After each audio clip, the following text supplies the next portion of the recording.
je vais m'étendre prudemment sur l'une des bêtes les plus belles, les plus féroces et les plus menacées qui soient, l'ours blanc. Ursus maritimus, aussi nommé ours polaire, est l'un des 2 plus grands carnivores du monde.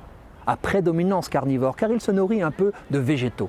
Sa peau est noire pour absorber la chaleur et sa fourrure épaisse pour l'isoler du froid. Son poil est en réalité translucide, reflet blanc de la lumière polaire.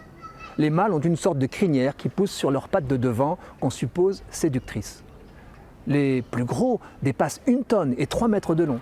La femelle est 2 fois plus petite. Les 25 000 individus que compte l'espèce dépendent de la banquise. Sa fonte près du pôle Nord expliquerait l'amaigrissement des ours blancs, constaté depuis des décennies. L'ours ne va en principe à terre que pour y creuser une tanière sur le versant sud d'une colline et mettre bas.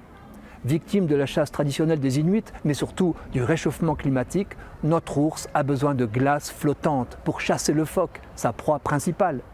Il repère ses trous de respiration à l'odorat et se gave de sa graisse, sans dédaigner celle des morses, voire des belugas, qui l'attrapent avec ses griffes.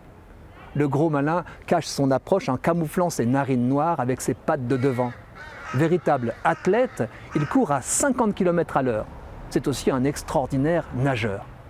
D'après la balise dont on l'avait équipé, une femelle a nagé de la terre ferme à la banquise pendant 700 km.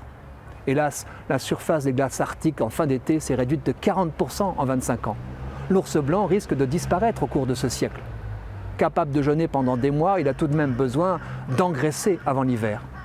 Faute de phoque, il se rabat sur des œufs au détriment de son équilibre alimentaire. La faim peut pousser l'adulte à dévorer ses oursons. Le cannibalisme s'accroît.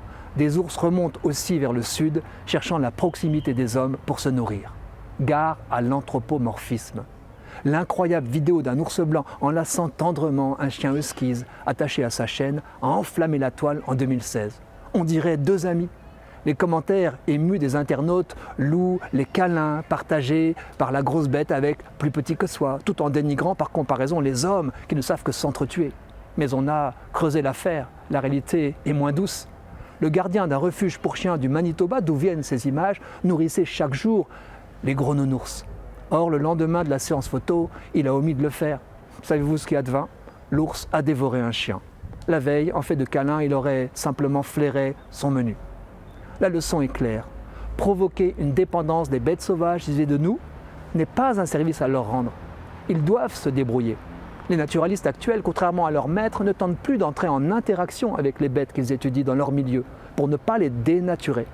L'État du Manitoba a donc déplacé ces ours loin des maisons et décrété que la protection de l'ours polaire étant extrêmement importante, aucune interférence avec son comportement naturel ne sera tolérée. Chacun son jardin, et les chiens seront bien gardés.